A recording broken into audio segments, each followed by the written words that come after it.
Good morning. Welcome to the Market Carver. Hope you've had an outstanding week. May is here. Let us not forget that it's Mother's Day weekend coming up on Saturday for those of you who get caught up being very, very busy like myself. Obviously, we have a lot of people in our world who have lost their moms, and hope you have a good day and good thoughts about your mama. And to my mom, I say, hello, Mom. Thank you for the gift of life. And I'm very, very happy to have you in my life. So I hope you're having a great day. And both to Barb's mom as well. All sorts of things to talk about. You'll have two market carvers this week if everything works out.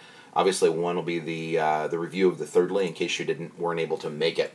First thing, GM is back on track. Obviously, Anderson, my hometown. General Motors is a big deal. A lot of retirees that are there, and the sales were good. They might say that they hit plan. They didn't lose as much as they thought they would in Europe. Got a little bit of growth going back on the United States. And we're still running a run rate of an automotive world where the average car on the road is a little over 11 years old. There should be more opportunity for the automakers to get in, but the deals that are out there are galore. Very, very interesting seeing some of the deals and hearing some of the changes that are going on from the corporate world. The technical leg, we're starting to see this big divergence occur, and it's I've always said if a stock guy and a bond guy get in an argument, 7 times out of 10, the bond guy is going to be right at the end of the day. We'll talk a little bit about this in the Thirdly, but what you can see on this chart are the yields of the 10-year U.S. Treasuries, the green line. The red line is the S&P 500, as you've heard, I'm sure it's at a new high.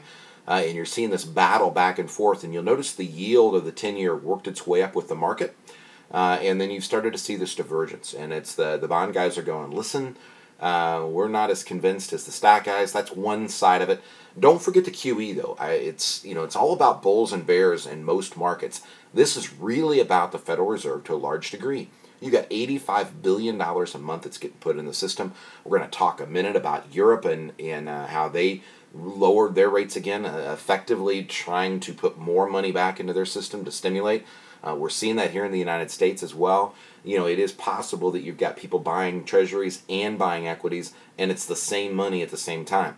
Most of us don't put all of our eggs in one basket, and that could be going on here as well. So it's interesting to watch this chart. There's a reason we have a four-legged stool. We pay attention to multiple things, not just one, but we are keeping an eye very, very closely on what that 10-year treasury is. Those of you who have been around for a long time know that the name Warren Buffett gets brought up a lot. Buffett's probably the most famous value investor in history, taught by a guy named Ben Graham, and I don't agree with a lot of what Warren does, but his insight and his understanding of a lot of things is just truly wise individual in some areas. He writes a letter every year, and I look forward to reading that letter. One of my hopes is at some point in time, when I have more time on my hands, I actually teach a class at Purdue over the Warren Buffett letter. I think it would be a great value for economic insight and understanding. Again, not necessarily agreeing with all of it, but certainly talking about all of it. I think things do change over time, but certainly an insightful letter.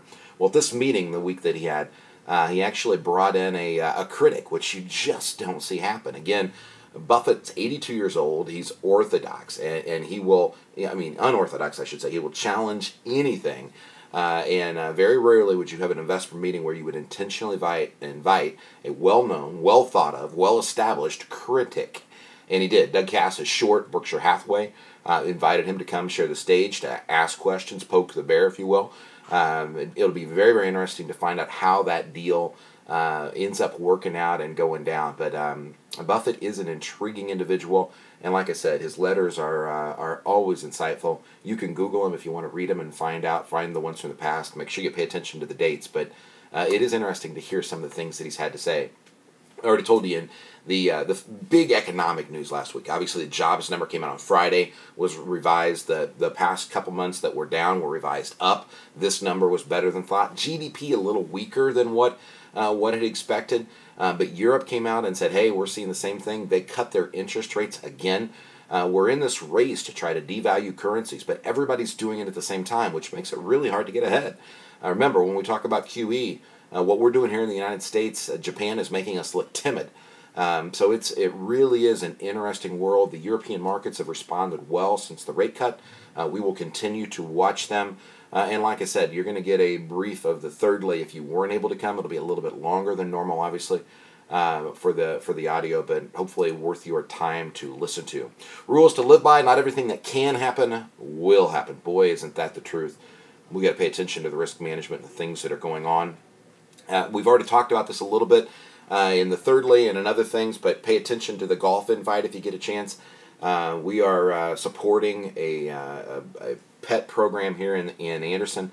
The Animal Protection League takes in all animals, regardless of their health, that have been lost or stranded or just out there, and trying to help them with food. So instead of having our golf tournament like we normally would, we're doing it in sync with them, where we're going to be the title sponsor and hopefully raise a little bit of money for the animals. We're happy to have you join us if you get an opportunity. If you're out and about Saturday morning, don't forget the radio show, 9 to 10 on WQME, 10 to 11 on Sunday mornings on Shine 99. And we're happy to have you along. Don't forget you can find the newspaper column on our website at yourlifeafterwork.com. We wish you a very happy Mother's Day weekend. Enjoy it. It is my daughter's 21st birthday on Saturday, and so will be an exciting time for us as well. And my mother-in-law's birthday, I guess, would be then on Friday. We won't talk about that. We'll just let it be. Have a wonderful weekend. God bless. Be well. And Mom Bert, happy birthday. Kaylee, happy birthday. Happy Mother's Day to you all. Be well.